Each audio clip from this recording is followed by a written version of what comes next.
घर में इकलौता कमाने वाला बेटा अपनी जिम्मेदारियों का बोझ लेकर गुजरात चला जाता है। अचानक उसकी मौत हो जाती है। उस घर में उसे मुखग्नि देने वाला भी कोई नहीं। लिहाजा उस वक्त एक माँ का कलेजा फट गया जब अपनी कोख से जन्मे बेटे को उसने मुखग्नि दी। जी हाँ, एक पिता के लिए इस दुनिया में सबसे बड़ा दुख का पल वो होता है जब वो अपने बेटे का अंतिम संस्कार करता है। लेकिन यही जब एक माँ को करना पड़े तो सोचिए उस पर क्या गुजरेगी। कुछ ऐसा ही हुआ है गोड्डा में। एक माँ ने दुनिया के नियमों की परवाह ना करते हुए अपने बेटे का अंतिम संस्कार किया। गुजरात में काम करने वाले मजदूर की मौत। घर में नहीं है कोई पुरुष सदस्य।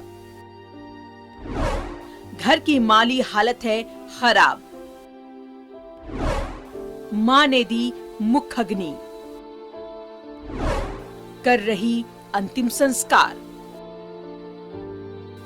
सफेद कपड़ा लपेटी खड़ी इस वृद्ध माता का नाम विमला देवी है और जो सफेद कपड़ा इसने लपेट रखा है वो कोई साधारण कपड़ा नहीं है। ये कपड़ा उनके बेटे के कफन का एक टुकड़ा है जो कर्ता यानी मृतक का अंतिम संस्कार करने वाले को पूरे 10 दिनों तक पहनना पड़ता है। कुछ दिनों पहले ही गुजरात में मजदूरी करने वाले उसके बेटे की मौत हो गई। घर में कोई पुरुष सदस्य नहीं है। 2 छोटे छोटे बच्चे हैं, इसलिए मुखग्नि से लेकर सारा काम ये वृद्धा ही कर रही है। मुखग्नि कौन कर ले? घर में कोई नहीं।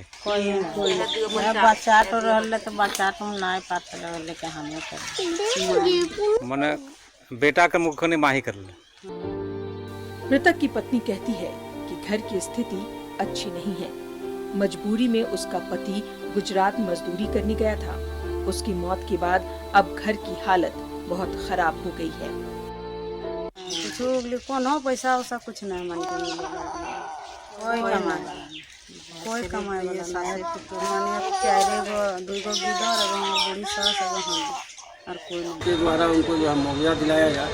और प्रशासन से भी हम लोग का आग्रह है कि जो है उनको प्रशासन की तरफ से मुआवजा मिले। इस दुनिया का सबसे बड़ा दुख अपने बेटे का अंतिम संस्कार है। इस वृद्ध माता ने अपने ही बेटे का अंतिम संस्कार कर दुनिया के बनाए नियमों को तोड़ दिया है। निसंदेह ये नई शुरुआत दुखद है पर अनुकरणीय है। फिलहाल जरूरत है इस घर को आर्थिक सहायता देने की ताकि इस परिवार का आगे भरण पोषण हो सके। गोड्डा से नरेंद्र की रिपोर्ट।